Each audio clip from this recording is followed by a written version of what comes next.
What is up, beautiful souls? I'm going to be honest. I've been trying to record this because I want to do it justice. There's so much here. There's so much beauty in this reading. It's unlike the download in itself is the reading. Nonetheless, I pulled cards. So this might be a little bit longer. I really want to do it justice. This download, it just came in so fluently. And if you've been following me, please bear with me. Reading my own auto writing is a chore sometimes. But there's so many tokens and things to take away. And I want to say thank you for allowing me to tap into this energy. But moreover, I want to remind you, as the reader, I get to embody an energy, and I'm going to do the best I can from that embodiment to relay it from eyes looking outward, the eyes from looking outside, looking in. For you, just as a reminder to take it and apply it the best way, intuitively, that you know as I describe it. Okay, so here we go. I sit in this meditation, and the first thing I'm picking up on is a guilty conscience. Stay with me.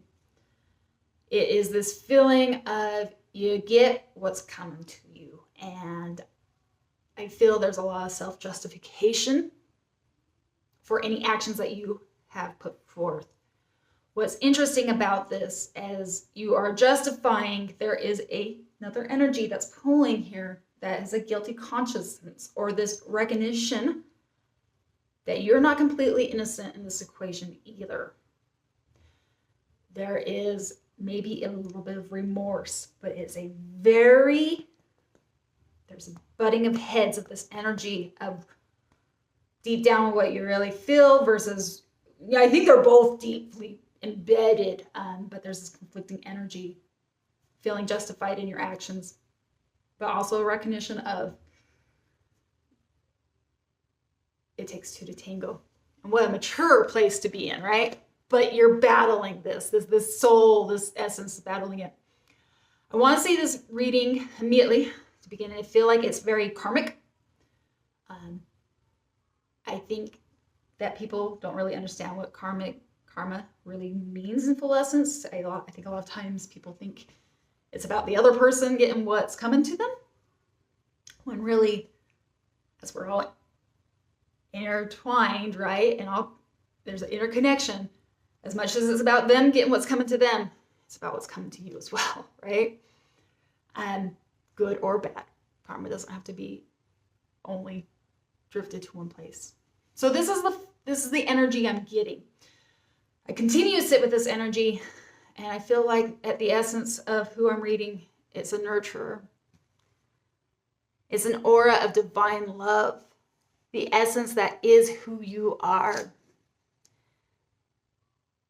Going back to this conflicting energy, Spirit says, every mistake is not a mistake, but a path traveled to bring you closer to your essence. This is the yin and the yang of nature, especially to this dynamic and dimension of duality, the field you play. So as I sit with this, it feels very much like this energy of the spiritual community where they recognize that there's a dark side and a light side of themselves. And it's about being able to face that dark side and all those things that you're capable of doing, and being able to tame the beast, if you will, right? Bring into harmony the love and the light and the darkness. It reminds me very much of the story about the white wolf and the dark wolf, right? And who wins is the one that is being fed.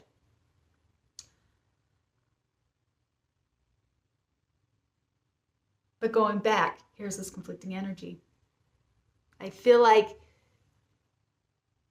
whatever has happened in this karmic situation, circumstance, situation, or relationship, applying it how it resonates with you, in your own defense comes the quote, "Don't confuse my personality with my attitude." My personality is who I am. And my attitude depends on who you are. But spirit comes in and intervenes in that line of thinking. But spirit asks you, what is your character? Who are you when no one is looking? Does the falling tree make a sound if no one is around to witness it? If you're not familiar with this, I first heard it from Alan Watts. The question is there a sound if a tree falls?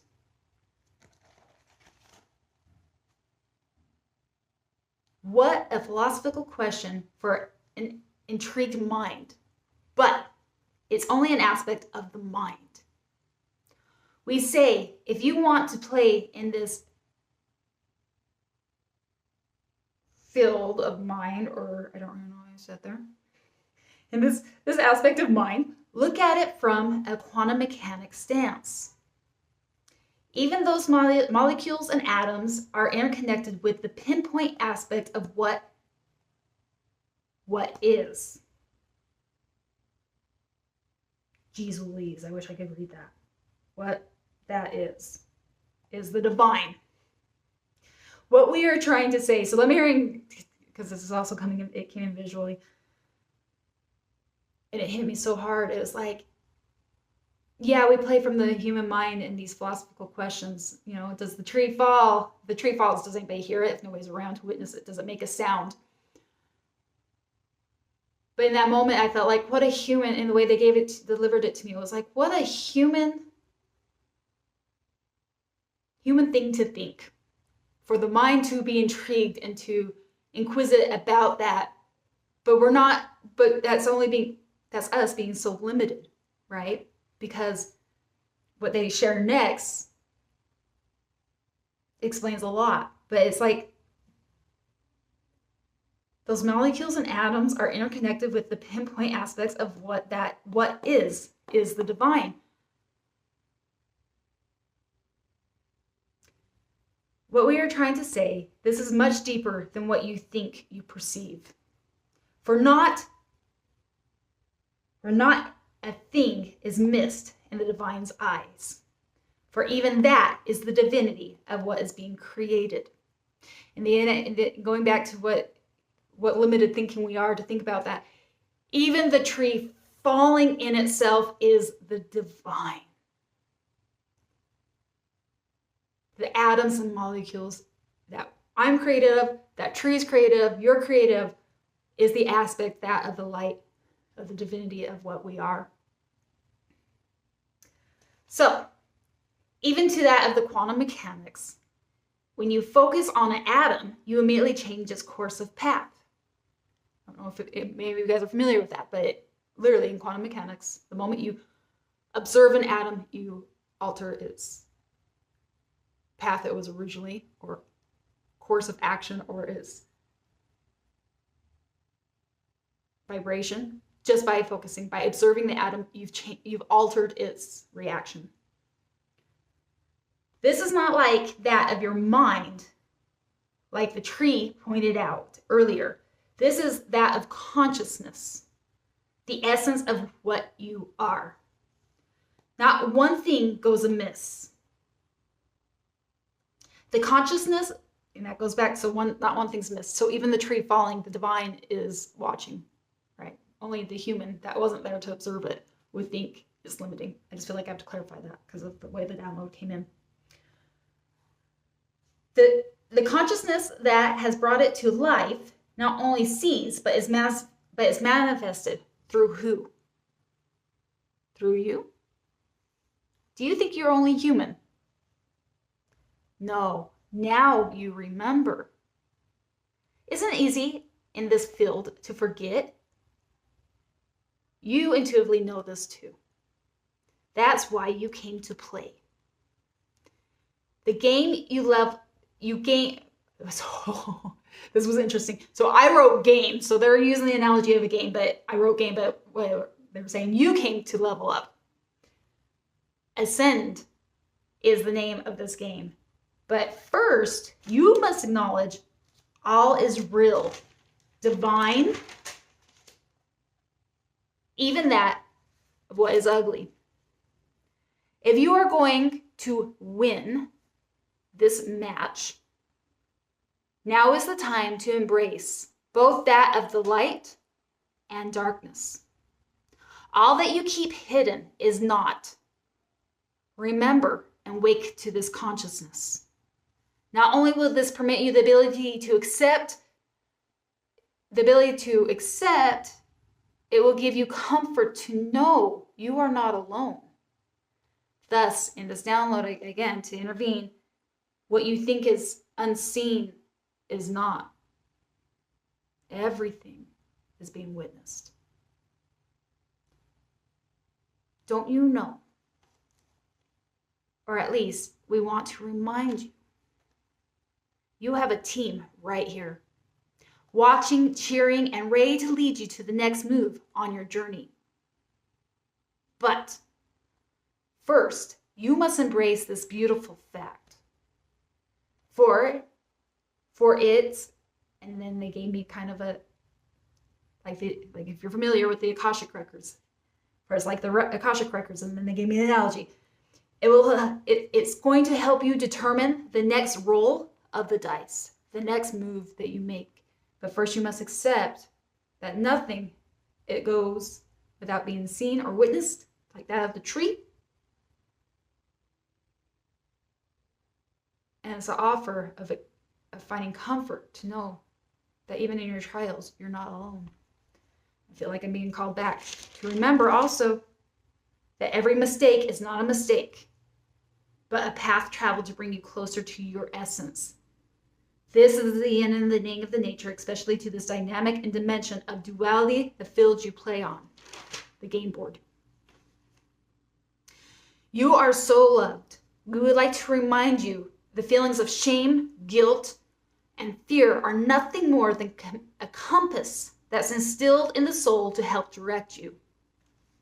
This comes with a strong heed. Please do not ignore them. Accept them for what they are so they can do their job.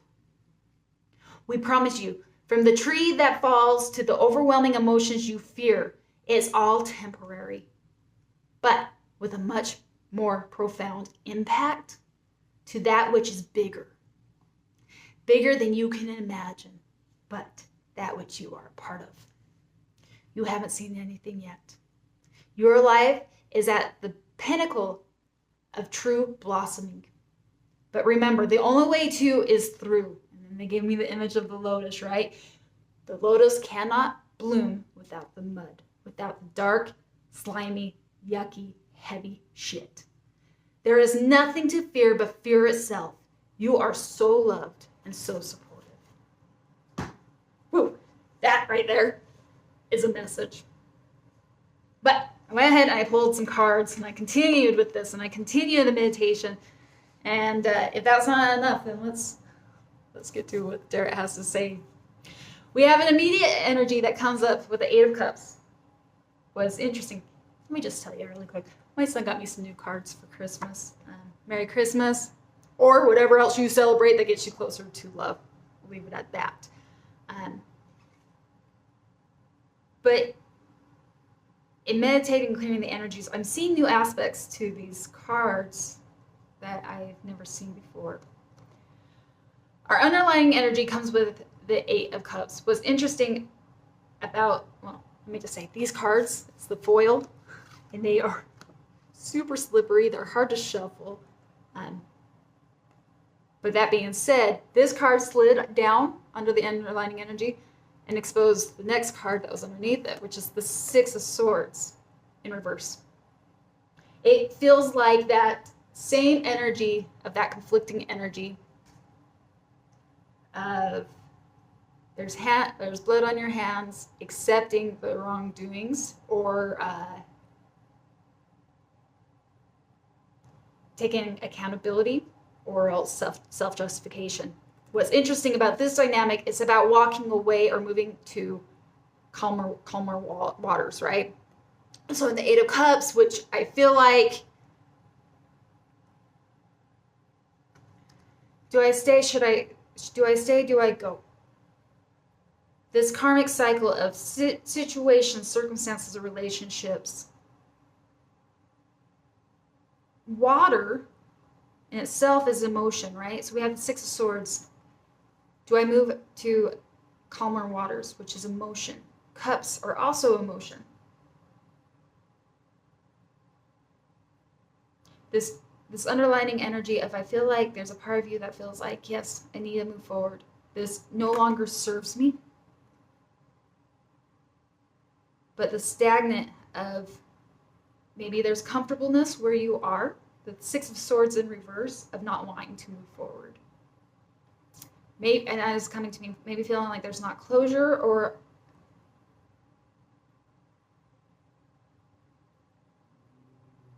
not feeling closure of whatever it is, that circumstance, situation, or relationship. But I'm being reminded right now, like, well, goes Psalms. But that's, the closure usually comes from within. You can't always rely on things to go as we anticipate. So the heart of the spread card that represents you came with the inner child. It is symbolized by our solar chakra. But what was significant about this card? See a young girl, she's jumping. It's a leap of faith, and it kind of took me back to this original download. It's like trusting. With it being at the heart of the spread representing you, I feel like this card says so many things, to be honest. The willingness and the willingness of you yearning for something new, yearning to jump into trust, I feel like is very spiritual, trusting your guides, trusting that this journey that you are on, yearn to leap into the unknown. Also, I feel like it represents a lot of inner child work, right? Going back to that childlike faith, observing those things that may have kept us bound from our karma, that may need to be revisited. But what really called to me, and you can't really see it with the glare, but there are a whole bunch of butterflies in this field. What are butterflies? That's what stood out to me. I feel like you are amongst the transformation of whatever this karmic release thing that bound you, right? It's the symbolization of the caterpillar that goes through the cocoon to blossom and to gain its wings through a trial of dark. So whatever energy is here, it's that leveling up, that ascension that's being called right now. That's the focal point. That's where you're at. Intriguing enough, though, comes with two major arcanas as you're crossing energy. First one is the Chariot. The Chariot, when it's upright, it's fast moving, it's direct, it knows where it's going. It takes, what are they called? Chariots? The sharps? I don't know how, I'll call them horses, you know what I'm talking about. The black and the white one, right? Is that light and that darkness. When it's under control, it is navigated and pointed to the next direction. In reverse, it's pulled. You know, these I'm gonna say horses, they go in separate directions. You guys can correct me in the comments. I forgot what they're called. Sharps or something. Meaning the dark and the light, this is coming to me. You're being pulled in two different directions, right? That's that energy of they deserve what was coming to them. It played out, their karma got to them. It is what it is. But that conflicting energy, or not feeling like a direction or a full understanding. This energy of whatever is at play hasn't fully come to its resolute. And maybe that's because of you not fully taking the reins, taking the reins of what's at play. It was also crossed with the Hermit. How do we do that? First, within, so without, right? The Hermit comes within. The Hermit comes in and says, does the internal work. It finds the light within, right? Knows that the answers are always within and not without. But it comes in reverse. It's challenging, right? So it's upright. These are the things you're challenging. Like, but there's that consciousness, right? Like, it takes two to tango, or else every action has its wake. Anything that you've done out there, you've played a part of it as well. But in reverse, I feel like there's reluctance to go inside and do the work. I feel like there's a fear. Maybe it's that overwhelming, and there is an overwhelming, like when I embodied this, there's an overwhelming amount of guilt, fear, shame. And I want to clarify this too. This is my own projection. Shame and guilt doesn't necessarily mean that you did anything wrong, right? Your mistakes, but you could have got caught up in a dynamic where, in retrospect, you know you could have done it better. And now to show your face,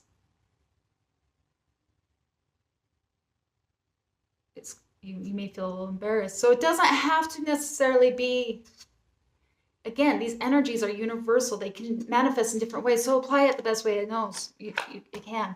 I feel like there's a fear. There's a fear. And Spirit's saying, you've got to trust that. You've got to trust that this is temporary and it's just a compass.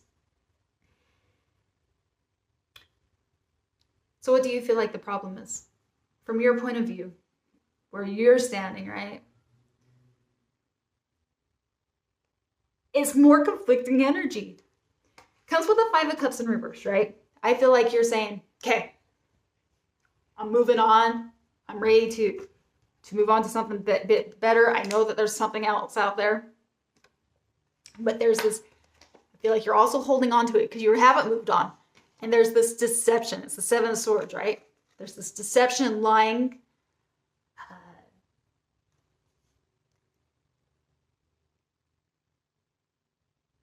a lack of honesty, I feel like, with the 7 of Swords. And I want to be careful because it's not the 5 of Swords, it was the 7 of Swords. So to me, they're very similar energies, but I want to discern it. I don't feel like it's like playing at any cost to win, but a lack of accountability or acceptance, or like okay, that's what it is. The 7 of Swords is showing up for me is you get what is coming to you. And I feel like that's even more clarified because it comes with the Justice. I feel like, and this may not fit for everybody, but something may have happened and you're kind of wallowing in the pleasure of seeing somebody else maybe suffer, or a situation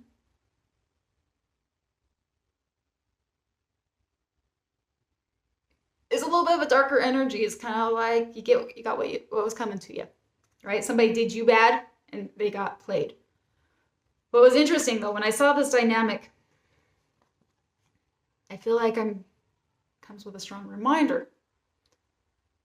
Karma is not about the other person getting what's coming to them. Karma is about you and unbounding yourself to the circumstance, situation, or a relationship that keeps you bound. I feel like you think that this is from your point of view, but I feel like Spirit comes in strong with a reminder. First, take care of your own before worrying about somebody else. So the question is, from Spirit's point of view, what is the real problem?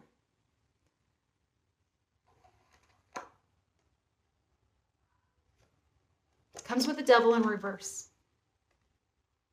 It's this act of surrendering to the conflict that I think you're avoiding. To whatever that is, like the devil is abounding energy, right? But in reverse, Spirit is saying, don't fight it so much. This is a really good opportunity to accept any role that you may have played, recognizing conflict, not saying that you are the only one. It takes two to tango. And in this case, 5 to tango. Whatever situation or circumstance. And as you embrace and you learn and you move through this, right? You get to step into that essence of who you are, the Queen of Pentacles. Going back to that original essence, that original download of a nurturer, or a divine love essence. That's what you are. But I studied this card a little bit more. The Queen of Pentacles. She's prosperous. She's abundant. What does prosperity mean to you? What do you want to be abundant in? What are the things that you cherish? What's the coins that you can hold close to your heart? Because it is in you and you have the capacity to do so. Also, she's one with nature. Her throne is outside. She's surrounded by lush nature, lush greenery. And I saw a rabbit for the first time in this card. You think I'd study my tarot cards a little bit better? It's just surprising how many things showed up in this card today. But it reminds me of the first card, that of which you are taking a leap of faith. The rabbit leaps. It's like leaping into the scene, leaping into that which you are. But moreover, what caught my eye, I've never seen this before either, guys. On the armchair is the goat, the goat's head. And it immediately reminded me of the goats, the devil goat. What is the name? Oh, it's reminded me of this.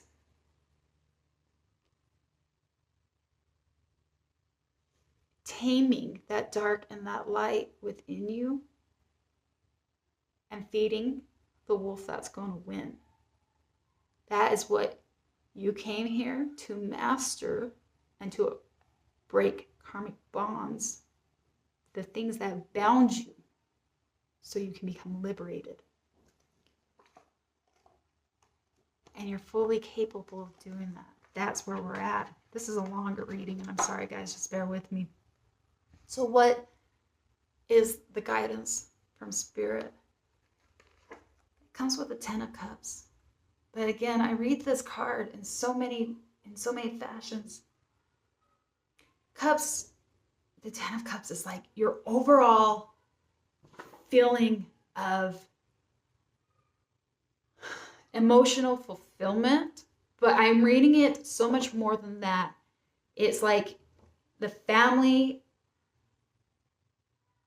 I'm reading the 10 of Cups, the arch of this blessing, this promise from Spirit, coming into the essence, remembering like your team that's around you. It's the spiritual fulfillment manifested here on earth almost. It's stepping into all your blessings. Your life is at the pinnacle of true blessings. You haven't seen anything yet.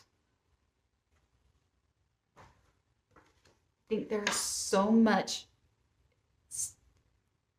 you have yet to even witness. And I think the moment you overcome this karmic tie, whatever this is, situation, circumstance, or relationship, you apply it by accepting your own,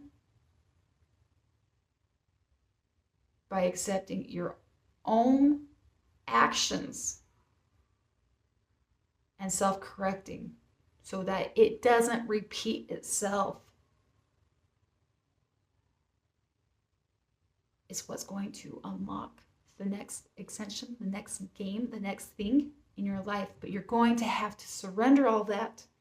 And remember, even that which you may feel shame or guilt about, or even that which you think nobody has seen, admitting it, knowing that Spirit sees all. It's also knowing that you are not you're not trudging this game alone, and finding comfort in that.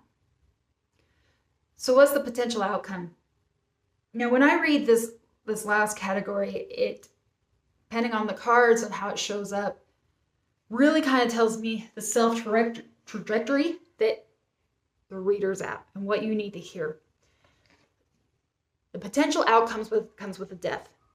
That comes in reverse, which tells me right now, even though you made it this far, you have the capacity to listen and to be open to what Spirit is telling you. There is still a lot of resistance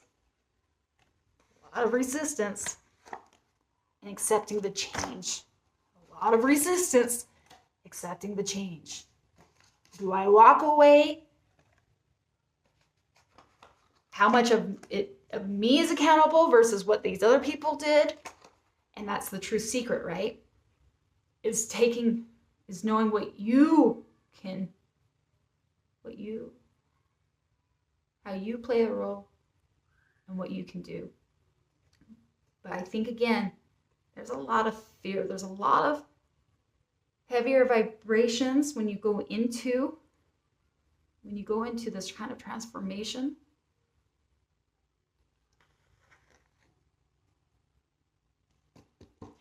The butterflies again. Do you ever wonder what the caterpillar butterfly is thinking?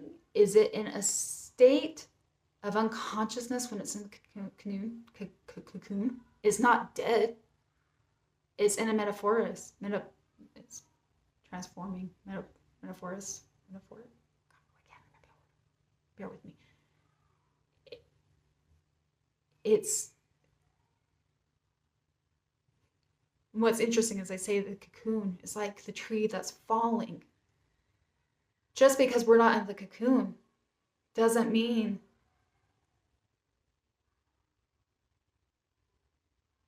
there's something happening. Does the caterpillar have, what's its state of consciousness? Is there fear? Does it go numb? The same coping mechanisms that we deal with. This is interesting. Anyway. Because it came in reverse, I feel like Spirit's saying there's a strong heat of warning not to fight where you're at.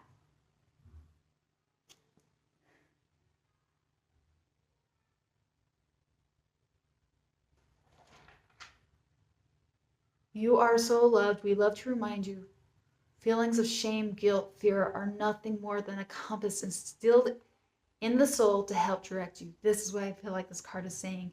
This comes with a strong heed. Your strong heed for your potential outcome. Please, please do not ignore those emotions. Do not ignore them. Accept them for what they are so they can do their job. We promise you, from the tree that falls to the overwhelming emotions you bear, it's all temporary, but with a much more profound impact to that which is bigger than you can imagine, but that which you are a part of. Okay, I'm going to pull an oracle card. This is one that my son gave me. Beyond Luminar, oracle cards. I've never used them before. I've meditated on the energies. I've cleared the energies. I was actually shuffling for a final card, and Spirit likes to do that. They like me to leave the oracle card for the and I'm just asked to trust it. So, I don't know what these cards are going to hold. I've read a few of them. Never used them in a reading, though. This is my first time. I'm excited.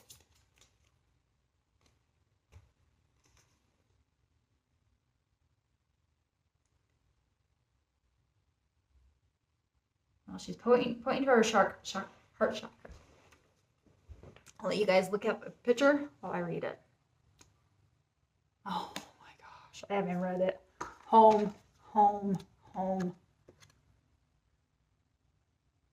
Coming home. Oh my gosh. There's a home in the background. This is the 10 of Cups. I don't even know what it says yet. But the piece of advice from spirits, come back home. Come home to the essence of who you are. That was what originally came to me in my meditation. I don't think I clarified that strong enough with the 10 of Cups. Recognizing the blessings that are part of your journey. Accepting. Coming home. Where's home? But the essence of who you are. Oh my gosh. Knowing who you are. Okay, I don't know what this is going to say. Let's see. Home. Our way home to oneness and the truest part of our infinite selves is to know to know ourselves beyond the socialized matrix of mind-constructed reality. When all senses of flighty survival drops away, a deep sigh radiates from the safe space within, where you can ground dreams into realities. Deep heart-based presence is a direct portal home. Align with your temple space. You have dreams, visions, and may yearn for etheric realms. But it is when we are fully present in our bodies that we can actualize ideas and make a difference. Be grounded. Find your home. The deeper our roots, the higher we can reach into the heavens. And somebody wants to screenshot that. I just got that. So I'm going to put that there. You can pause, screenshot it, keep it for yourself. That was interesting while I was reading. I've never had that before. Thank you, guys. Powerful reading. Just a reminder, while you're fighting those, as you're fighting this conflicting energy that is at space, there's something bigger at play. To surrender into it, surrender even into that which scares you, and read it as the compass. And know that you're not alone. You are only under, I feel like you're in a cocoon, ready to break a karmic cycle that has kept you bound so that you can become liberated. Find your wings. Metaphorist. Oh my gosh, what is that? Metaphorist. Oh, I'm going to ruin it. Anyway, as you go from the cocoon, from the caterpillar to the cocoon, metamorphosis into the, oh my God, into the butterfly. Jumping into faith and landing in home, the essence of who you are. I have so much love for you guys. I know that was a little bit of a longer one. If you are willing, if you want to, please share how these energies resonate with you. We are coming into a new year. The 2025 is a number 9. 9s represent endings. It's a moment of transformation.